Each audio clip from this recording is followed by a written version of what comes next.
e abastecidos pelo poder de Deus. Oremos. Senhor nosso Deus, nós estamos aqui na tua presença, já sentimos a tua presença, o calor, Senhor, do teu poder, da tua unção, pelos hinos que foram entoados, pelas palavras, e nós queremos agora neste momento lhe pedir uma bênção especial para esta congregação, pelos projetos que estão no coração do pastor, dos obreiros, daqueles que fazem parte, aqueles que sonham com o crescimento cada dia mais da tua obra neste lugar. Pai querido, vem entrar com providência, abrindo as comportas do céu, tanto, Senhor, como da contribuição daqueles que fazem parte.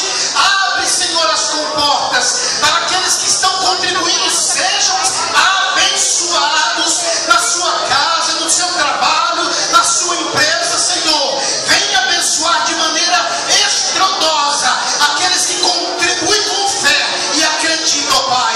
E nós queremos lhe pedir uma bênção especial sobre o teu filho, que estará ministrando a tua palavra neste momento, para que nós possamos sair daqui contaminados pela tua bênção e sair daqui, Senhor, acreditando no poder e na fé, Senhor. Abençoa a tua família, os teus filhos e o teu ministério. É o que nós te pedimos em nome. Meus irmãos, a paz do Senhor. Estou grato ao Senhor por essa oportunidade de estar aqui ministrando no Congresso da UMADUC, e fico muito grato a Deus e fiquei feliz por ter sido escalado para ministrar aqui nessa congregação, no Núcleo 4, onde a gente esteve por um tempo como líder do núcleo e sempre estávamos por aqui, né, nessa região aqui. Estou feliz em ver muitos dos irmãos aqui em nome de Jesus. Grato a Deus para ver minha esposa está comigo, parte da congregação do Segismundo Pereira, alguns obreiros, o pastor Dom Sebastião, o irmão Miguel e o conjunto Jeová Nissi, e poder estar aqui revendo o presidente Ismael, aqui representando o pastor Jacinto Bento, pastor desta igreja, o vereador irmão Márcio Nobre, e a diretoria da UMADUC, né? E esses irmãos abençoados, irmão Rodrigo, que, como ele diz, a gente viu muito dos passos dele ali na congregação do Monte Sião. Eu ia dizer, como diz o pastor Cláudio Duarte, que ele está na pista ainda, mas não vou falar mais não, porque já entendi tudo, né? Quando disseram que ele sempre vem aqui, então a gente logo já entende os motivos, né? Deus abençoe o Rodrigo, o evangelista Mariano, o Mirlin e toda a diretoria da UMADUC. A gente deixou a diretoria da UMADUC em 2000, há 16 anos atrás, e agora o Senhor permite essa oportunidade de estar aqui ministrando nesse congresso. Amém. Vamos estar abrindo a Bíblia Sagrada no Evangelho de Lucas, capítulo 7. O tema dessa festividade, na verdade, é Marcos, capítulo 12, versículo 29 a 31, onde respondeu Jesus: o principal é: ouve, ó Israel, o Senhor nosso Deus é o único Senhor. Amarás, pois, o Senhor teu Deus de todo o teu coração, de toda a tua alma, de todo o teu entendimento e de toda a tua força. O segundo é: amarás o teu próximo como a ti mesmo. Não há outro mandamento maior do que esse. O tema é: o maior mandamento ainda é o amor. Mas nós vamos estar lendo Lucas capítulo 7, versículo 41 em diante, que vai falar sobre o tema da festividade. Lucas capítulo 7, versículo 41 ao 47. Graças a Deus. Diz assim: certo credor tinha 2 devedores. Um lhe devia 500 denários e o outro 50. Não tendo nenhum dos dois com o que pagar, perdoou-lhes a ambos. Qual deles, portanto, o amará mais? Respondeu-lhe Simão: suponho que aquele a quem mais perdoou. Replicou-lhe: julgaste bem. E voltando-se para a mulher, disse a Simão: vês esta mulher? Entrei em tua casa e não me deste água para os pés, esta, porém, regou os meus pés com lágrimas e os enxugou com seus cabelos. Não me deste ósculo, ela, entretanto, desde que entrei, não cessa de me beijar os pés. Não me ungiste a cabeça com óleo, mas esta com bálsamo ungiu os meus pés. Agora presta atenção no versículo 47. Por isso te digo, perdoado-lhe são os seus muitos pecados, porque ela muito amou. Repita comigo. Porque ela muito amou. Mas aquele a quem pouco se perdoa, pouco ama. Versículo 48. Então disse a mulher: perdoado são os teus pecados. Os que estavam com ela à mesa começaram a dizer entre si: quem é este que até perdoa pecados? Mas Jesus disse à mulher: a tua fé te salvou, vai-te em paz. Amém. Pode tomar assento em nome de Jesus.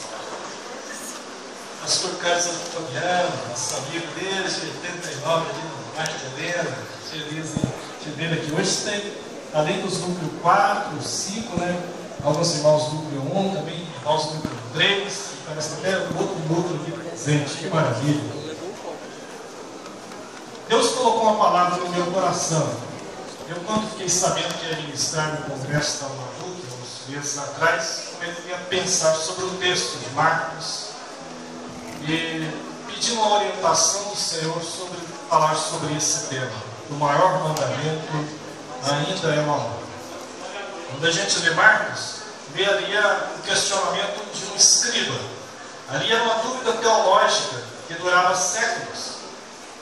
Há séculos eles debatiam qual era o maior mandamento. Você pensa que é fácil depois que você lê esse texto, mas para eles não era, porque eles seguiam 613 mandamentos. 613 mandamentos. Eles dividiam 613 em mandamentos positivos e mandamentos negativos. Era muito mandamento. A lei mesmo, o Talmud, era 413, mas os rabinos acrescentou mais 200. Tem gente que gosta de acrescentar mandamento, né? Principalmente todos os outros. Menos para eles, né? Os outros, vamos mandamento. 613 mandamentos. E eles ficaram lá, discutindo qual que é o maior, esse é o maior, é o primeiro, esse aqui. Quando Jesus está respondendo vários testes que eles estavam fazendo, né? Sobre a ressurreição, sobre tantos assuntos, alguém chega e fala: qual é o maior mandamento? Jesus lembra aquilo que eles faziam todo santo dia. Todo judeu tinha que levantar e fazer e recitar Deuteronômio 6:4. Ouve, ó Israel, o Senhor teu Deus é o único Deus. Amarás o Senhor teu Deus de todo o teu coração, de toda a tua alma, de todo o teu entendimento e com todas as tuas forças. Todo dia eles recitavam isso. E agora perguntavam para Jesus: qual é o mandamento? Eles citavam todo dia, passavam por cima dele, todo dia não entendiam qual era o maior. Jesus só lembrou: o que vocês citam todo dia? Amarás o Senhor teu Deus de todo o teu coração, com todo o teu entendimento e com todas as tuas forças. Esse é o primeiro mandamento com promessa. E o segundo, ele citou um texto de Levítico: amarás o teu próximo como a ti mesmo. Eles começaram a pensar e falaram: se eu amo a Deus, eu não pratico feitiçaria. Se eu amo a Deus, eu não pratico idolatria. Se eu amo a Deus, eu não murmuro contra Deus. Se eu amo a Deus, eu não blasfemo contra Deus. Não, ele está certo. É o maior mandamento, é esse mesmo. Depois ele pensou: se eu amo o meu próximo, é claro que eu não vou matar o meu próximo. Se eu amo o meu próximo, eu não vou desejar o que é do meu próximo. Se eu amo o meu próximo, eu não vou fazer intriga contra o meu próximo. Se eu amo o meu próximo, eu não vou cobiçar o que é dele. Gente, é certo. Esse é o segundo maior mandamento. Jesus responde: esses dois mandamentos resumem todos a lei, todos os 613. Agora, trazendo para nós hoje, eu penso o seguinte: muitas das vezes a gente cita apenas isso como uma reza, mas esquece que para Deus isso é importantíssimo. Deus está preocupado não é com ritos, não é com normas, mas é com relacionamento. Relacionamento. Eu hoje vou citar apenas 2 passagens que eu vejo isso aí, em 2 pessoas na Bíblia Sagrada. Apenas 2. A primeira é essa mulher. Ela chega, capítulo 36, versículo 7, diz que convidou os fariseus para fossem jantar com ele, Jesus, e entrando na casa do fariseu, tomou lugar à mesa. Só que a mesa deles não era a mesa do judeu, era a refeição, não é igual a nossa. Você pega a cadeira, senta. Não. Eles sentavam no chão, colocavam os pés para trás, né? E punha aquele pano lá e eles tomavam a refeição. Então Jesus estava sentado, os pés para trás. E de repente entra alguém que não foi convidado. A Bíblia diz que uma mulher da cidade, pecadora. Olha, Lucas faz questão de dizer isso. O que chamavam ela? Pecadora. Sabendo que ela estava à mesa na casa do fariseu, levou um vaso de alabastro. E estando por trás, aos pés de Jesus atrás, ela chega chorando, regando-lhe com as lágrimas, e enxugava com os próprios cabelos, e beijava os pés, e ungia com unguento. A gente vê esse texto assim bonito, mas na época foi um escândalo. Em primeiro lugar, a casa era do fariseu. Ele convida Jesus para jantar. Jesus vai. Era costume, quando se convidava entre os orientais, primeira coisa, oferecer uma bacia para a pessoa lavar os pés, andavam de sandálias, poeira na Palestina. Mas ele não fez isso. Ele não descumpriu isso aí. Jesus entra e não ofereceu água. Era costume também, assim como nós cumprimentamos assim, com a mão, eles saudavam sem malícia nenhuma, com um beijo, um ósculo. Ele também não fez isso. Jesus chega, vai à mesa, começa a se alimentar e começa alguém a chorar. Agora pensa bem, uma mulher chorando, incomoda. E ela chorava muito. Meu irmão, incomoda. Essa namorada começa a chorar toda hora aí. Sua esposa, oh Jesus. Ela chorava muito. E todo mundo lá ia pegar ali um franguinho, né? Meu Deus do céu, faz para comer. Ela beber alguma coisa, incomodava. Depois ela fez outra coisa. As lágrimas eram tanto que ela lavava os pés de Jesus. E depois ela pega os cabelos. Isso aí era algo impensável na vida. Cabelos para a mulher judia era completamente oculto, guardado.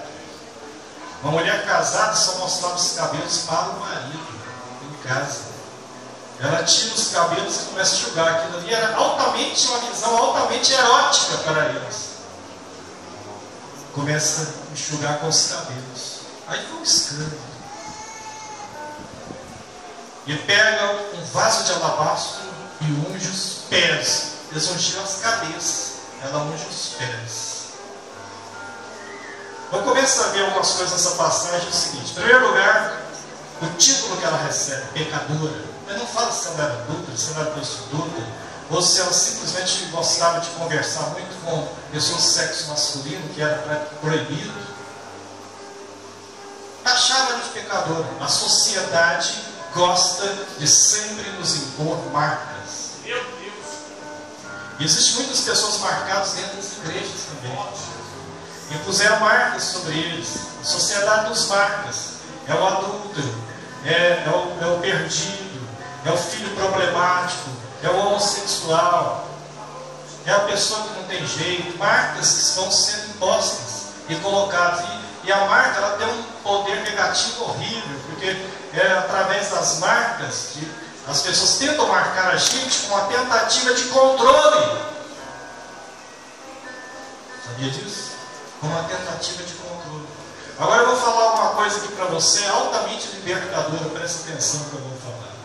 Aquela mulher tinha tudo para não ir naquela casa. Era uma casa de um fariseu. Ela não foi convidada. A fama dela não era lá das melhores. Mas ela chega lá, ficou sabendo que Jesus estava, ela se derrama perante o Senhor e presta o seu culto. Sabe o que eu entendo com isso? Não é a sua família que define o seu culto. Não é a sua dificuldade que define o seu culto. Não é o que marcar em você que define o seu culto. Não é o seu problema que define o seu culto. É você que faz o seu culto, seja onde for, para o Senhor. Ela chega na casa estava falando ou deixando de falar, ela chega e presta o seu culto a Jesus. E hoje aqui nesse congresso, não importa se está cheio ou não, se está calor ou não, preste o seu culto ao Senhor. Se derrame diante dele. Se exponha diante dele, porque diante dele você pode se expor. E deve. Se derrame assim como ela derramou. O fariseu foi a loucura. E ali em pensamento começou a dizer: se este homem fosse um profeta, ele ia saber que essa mulher é pecadora.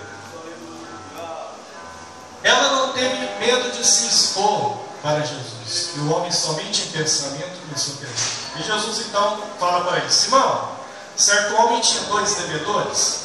Um devia 500 para ele, denário, o outro 50.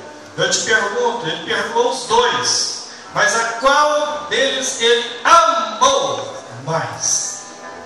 Olha aí, o tema do amor. A qual dos 2 ele amou mais? Aí ele pega e diz: olha, eu acredito que é aquele a quem mais perdoou. Ele falou, julgou bem. Veja bem, ele não disse se você respondeu bem. Ele disse: você julgou bem, porque ele estava ali julgando alguém. Ele estava ali no papel de juiz, julgando alguém. Ele falou: você julgou bem. Eu entrei na sua casa e você não fez conforme o costume oriental, me ofereceu água para lavar os meus pés. Mas desde que eu cheguei, essa mulher não cessa de lavar os meus pés com suas lágrimas. Eu cheguei aqui, você não me deu a saudação do hóspede, mas ela não cessa de beijar os meus pés. E os pés, para eles, era o que havia de pior no corpo. O cabelo, o que havia de melhor, quer dizer, ela ofereceu o seu melhor para aquilo que poderia ser o pior de Jesus. Ela falou: Senhor, está tudo aqui à sua disposição. Primeiro ela se oferece o seu cabelo, suas lágrimas, depois que ela vem com unguento. Deus está interessado no que você é, não no que você tem. Você vem para o Senhor no que você é, e depois você traz o que você tem para o Senhor. Mas primeiro, vem porque você é diante dele. Glória a Deus! Maravilha, Jesus, aleluia! Ele falou: e ela não cessa de enxugar. Por isso eu digo que os seus muitos pecados lhe são perdoados, porque ela muito amou. Mas quem ia dizer que ela amava Jesus? Aí eu falei: quem que essa mulher amava? Mas Jesus falou que ela muito amou. O que eu aprendo com isso? Todo mundo achava ela de pecadora. Lucas a descreve como pecadora. Jesus disse que ela o amou muito. Somente Deus sabe o que está no nosso coração. Aleluia, Deus! Somente o Senhor sabe, esquadrinha o nosso íntimo e sabe quem realmente é santo, quem não é, quem é Deus, quem não é. Evite de julgar, porque só o Senhor sabe o nosso interior. Mesmo que estão te julgando errado, fazendo 1001 coisas, sabe que hoje está aqui quem te conhece, por dentro e por fora. Glória a Deus! Ela é um pecador, ele falou: ela muito me amou. Ela é um pecador, ela muito me amou. Jesus te conhece. Sabe que uma palavrinha que repetiu em todas as 7 igrejas, a carta das 7 igrejas lá?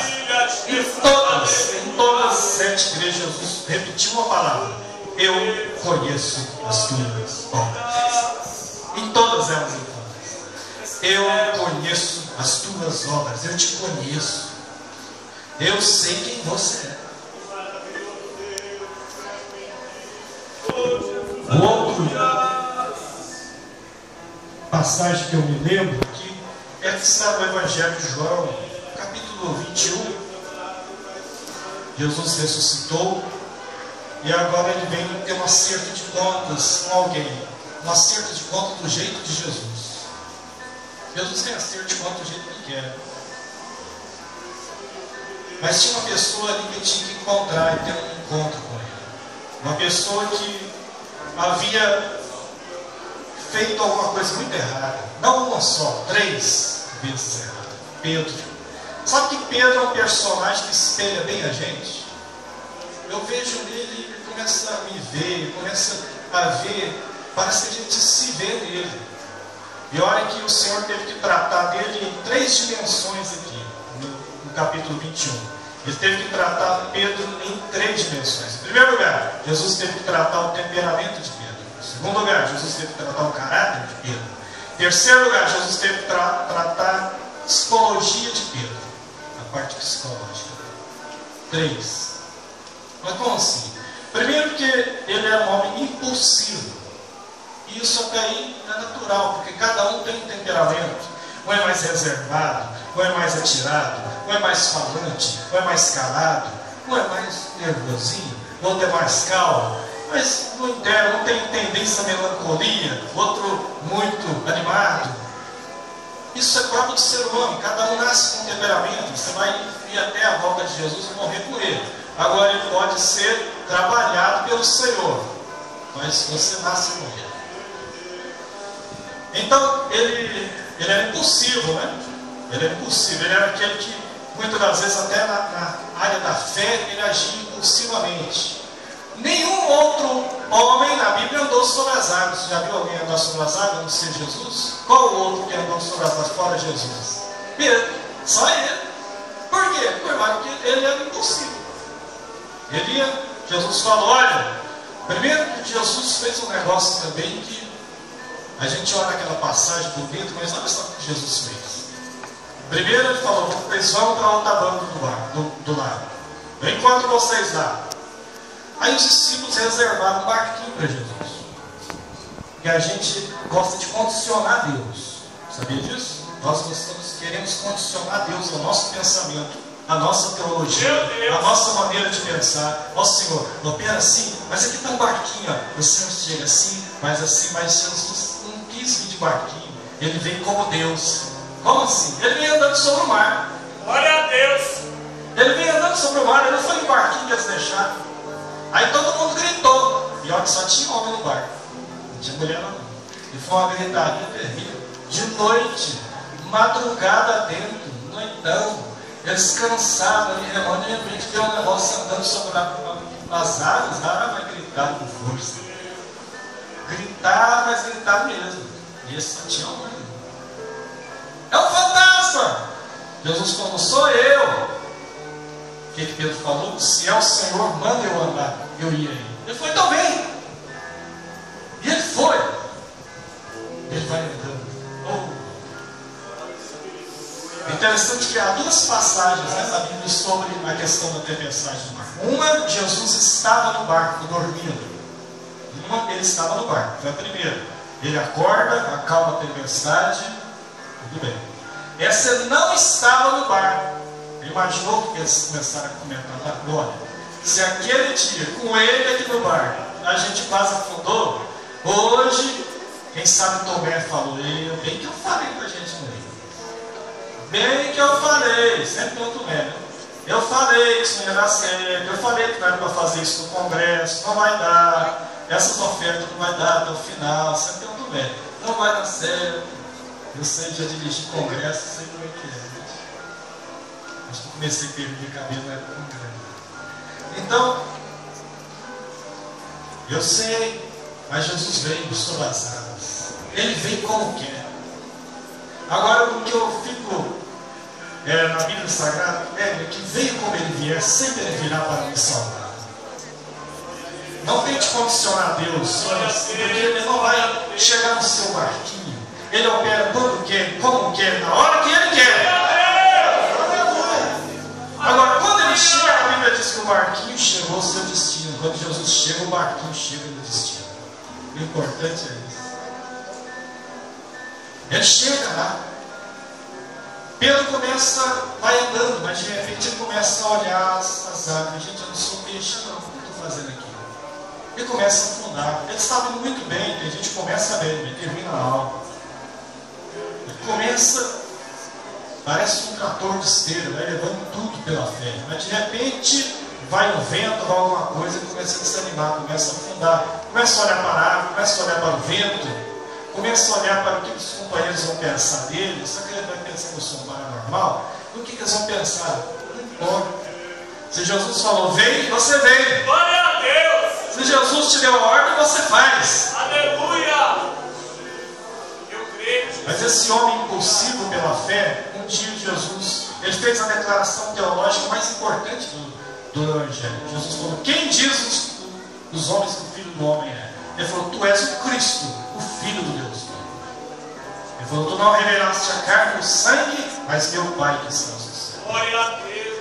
Poucos minutos depois, esse mesmo homem que fez a maior declaração teológica dos Evangelhos, Jesus fala: mas o Filho do Homem vai padecer, os homens vão judiar, vão bater no Filho do Homem, o Filho do Homem vai morrer, vai ser crucificado. Ele falou: de jeito nenhum, está amarrado esse negócio aí. Não, senhor. Aqui é o nosso negócio, a gente crê na teologia da prosperidade. Não, senhor. O senhor não vai sofrer, não. O crente não pode sofrer. O crente tem que andar no carro do ano. O crente, já viu? E tanta gente frustrada por causa dessa teologia. Porque mandaram uma pessoa pular, a pessoa pulou e não se deu bem. Profetizaram errado. Faz isso, que o Senhor já garantiu a vitória. Quem diz? É cada coisa. Ela tomou conta de nós. Você chega nos carros, você vê lá propriedade de Jesus no carro. Mas Jesus não tem concessionário de carro. Aí no carro acontece alguma coisa: ah, mas o Senhor me protegeu. Mas que isso? Viu como que mal que faz? Está fazendo um mal terrível no Brasil inteiro, no mundo inteiro, na América inteira, na Europa, na África. Essa teologia está fazendo um estrago que vocês nem imaginam na vida de muitas pessoas. De modo nenhum ele falou: para trás de mim, Satanás. A mesma pessoa. Jesus depois vai ser perto da crucificação, fala: o Filho do Homem, importa que ele seja morto e ao terceiro dia ressuscite. Ele falou: Senhor, eu nunca te negarei. Quantas pessoas que fazem planos, que fazem projetos, mas fracassam, que faz um intento, mas não dá conta de honrar aquilo. Senhor, eu nunca te negarei. Na hora que chega a hora da prisão de Jesus, ele fica perto, ou por curiosidade, ou porque pensava em fazer alguma coisa, mas na hora que ele é tentado, ele não dá conta de fazer nada. Alguém chega e fala: você parece com eles. Eu não conheço. Primeira vez. Vai para outro lugar, esconde, fica lá olhando. Alguém fala: oh, você veste igual a eles, você fala com eles, você é um dos nazarenos? Não, eu não conheço. Ele nega, ele fala que não conhece. A terceira vez ele chega a falar uns impropérios, não dizer que não tem vínculo nenhum com Jesus. Naquele instante Jesus está ali no pátio e o olhar dos dois cruzam. Na terceira negação, o olhar dos dois cruzam, o de Jesus e o dele. Um olhar fala muita coisa. Tem vezes que você não precisa falar nada, só um olhar seu já fala alguma coisa. O de Jesus também. E a hora que ele olhou aqueles olhos profundos de Jesus, deu um sentimento nele tremendo. A Bíblia diz que ele se retira dali e chora amargamente como um ferro. Acontece que Judas fez algo igualmente terrível com Pedro. O pecado de Judas não foi maior que o de Pedro.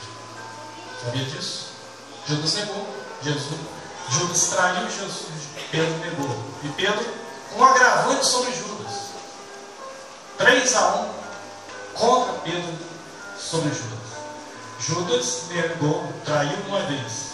Pedro negou quantas vezes? 3. Não foi uma vez só que eu fiz a coisa errada. Foi mais. Judas se desespera e tenta dar cabo na sua vida. E dá cabo na sua vida. Pedro começa a ter alguns sentimentos. Eu disse que a primeira coisa que Jesus tinha que tratar era aquele temperamento dele.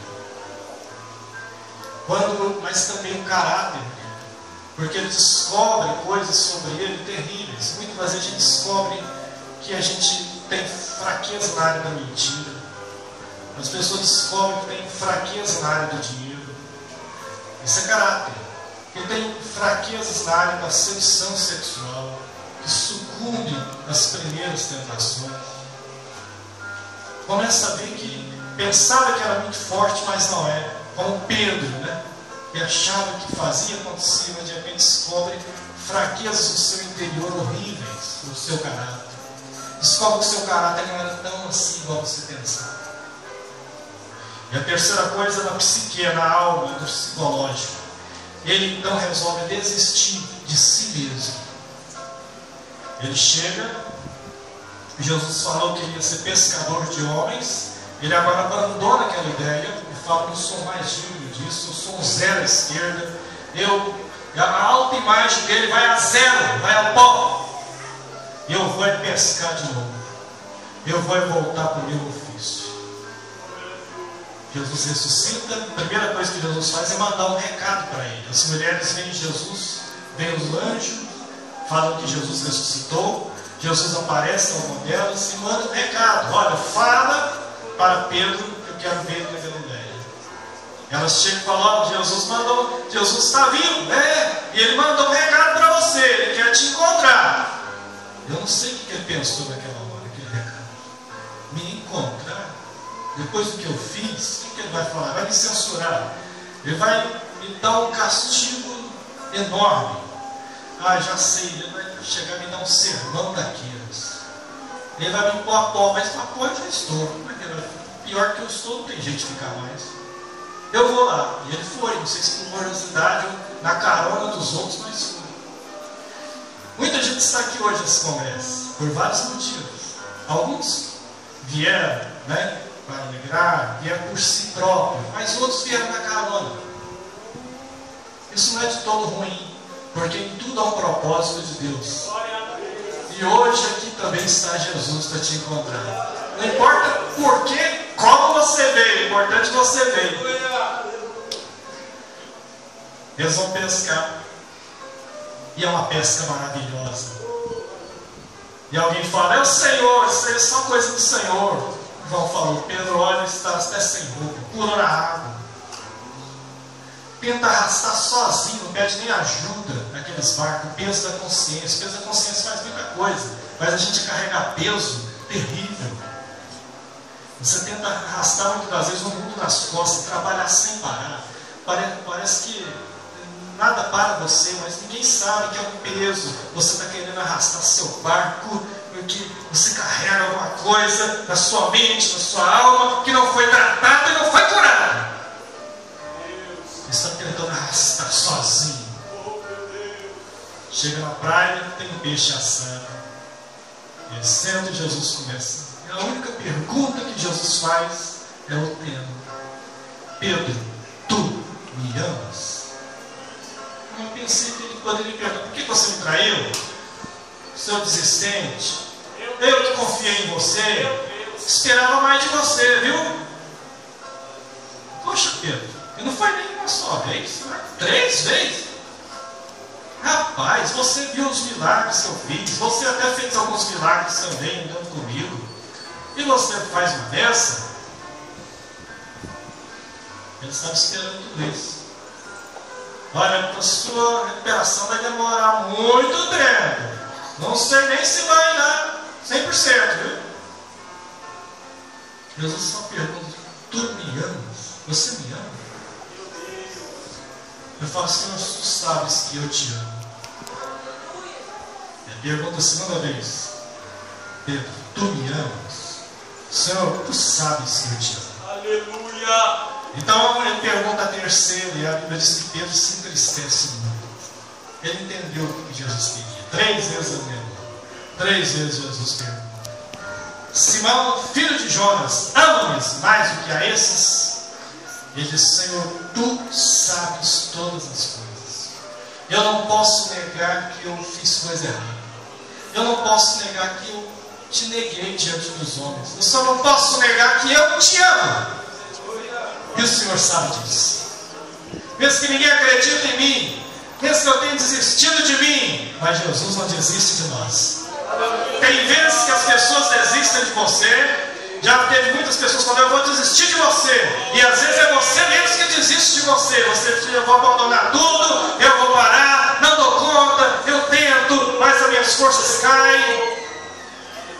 mas Ele não desiste de nós. Ele falou: então apacenta os meus cordeiros, vem e segue-me. E segue. O amor não é só um mandamento, tem que ser a essência da nossa vida.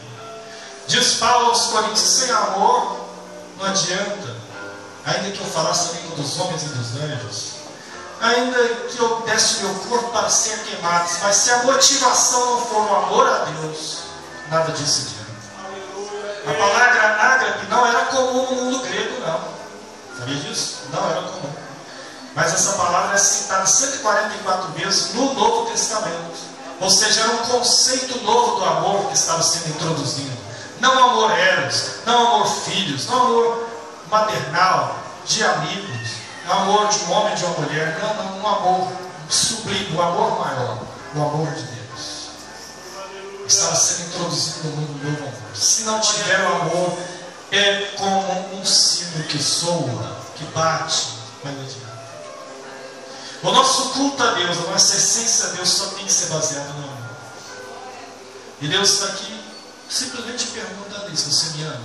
Meu Deus! Você me ama? Você me ama? Você não acredite e não viva em função dos rótulos que te colocaram. Não viva em função das marcas que a sociedade ou até mesmo alguém da igreja te colocou. Porque no meio da igreja é onde tem muitas pessoas marcadas. Porque existiu, infelizmente, entre nós ainda o espírito do farisaísmo. E ele é cruel. Muito cruel. Como sempre foi cruel. Mas Jesus chega e olha e fala: mas ela me amou muito. Ela me amou muito. Ela me amou muito. O importante é que quem hoje te conhece. Quem sabe o seu passado, o presente, conhece o seu futuro. E hoje ele está aqui para curar. Trabalhar o seu temperamento, curar o seu caráter e te dar um novo recomeço. E na sua psique, curar as suas memórias. Curar as suas memórias. Tirar e curar, cicatrizar as suas feridas e te dar uma nova história para recomeçar. Você crê nisso, em nome de Jesus? Eu poderia dar uma mensagem diferente, mas o que Deus me colocou hoje foi essa mensagem. Hoje tem pessoas aqui que precisam ser tratadas e curadas em nome de Jesus. Cura interior. Cura no seu interior. Você quer isso nessa noite? Você quer ter um novo recomeço diante de Deus? Esse homem nunca mais negou Jesus. Muito pelo contrário, ele morreu por Cristo. Ele foi curado completamente, ele foi transformado completamente. E o mesmo Jesus de Pedro é o mesmo Jesus hoje. Ele quer curar suas memórias traumáticas. Abra os seus armários da sua mente, aquilo que mais recôndito você não deixa ninguém ver. Para Jesus você tem que deixar de ver. Ele entrar aí e te sarar. Ele entrar e te curar. Onde ninguém chega. Onde o pastor não chega. Onde sua mãe, seu pai, seu esposo, sua esposa não chega. Onde só o Espírito Santo chega. Onde o psiquiatra, o psicólogo com terapia não chega. Onde remédio de tarja preta não chega, mas o Espírito Santo chega. Chegou o dia de você se curar dessa depressão, dessa síndrome de pânico. Você tem pânico de tudo, medo de tudo. E a Bíblia diz que o amor lança fora o medo. O amor lança fora o medo. Não está em pé. Aleluia. Quero convidar o irmão Ricardo, que está no nome do Senhor. E nessa palavra de reflexão, quero orar por você nessa noite. Vem aqui nessa noite. Vem, pode vir. Venha ser curado em nome de Jesus. Chegou o dia. É hora de ser curado. O Senhor quer curar a sua memória, a sua alma, o seu coração e o seu corpo também. Porque às vezes tem coisas que você está padecendo no corpo, é proveniente de alguma coisa da sua mente, da sua alma. chegou a noite de você ser curado. Em nome de Jesus, ser sarado pelo Senhor. Oh, aleluia! Louvado seja o nome de Jesus. Você me ama, você me ama. É só isso que Jesus quer saber. Vem, segue-me, vem, segue-me, vem, segue-me, vem, segue-me, vem, segue-me, vem, segue-me. Vem, segue-me. Segue Jesus. Seguir Jesus é o maior projeto de vida que pode existir. E hoje Deus ergue essa geração diante dele, jovens, irmãos, irmãs, de todas as idades, porque toda idade deve servir o Senhor, mas você tem um tempo que o Senhor te reservou, né? E o Senhor quer te usar nessa era final, e te curar, em nome de Jesus. Pode orar. Oh, aleluia!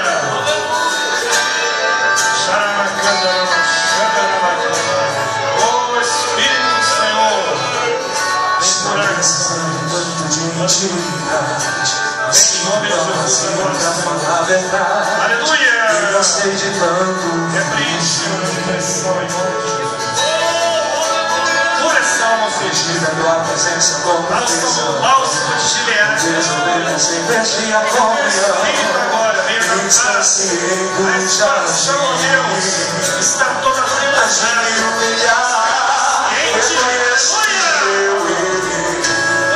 Cura as memórias traumáticas dessa noite. Aleluia!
Que Deus abençoe, muito obrigado.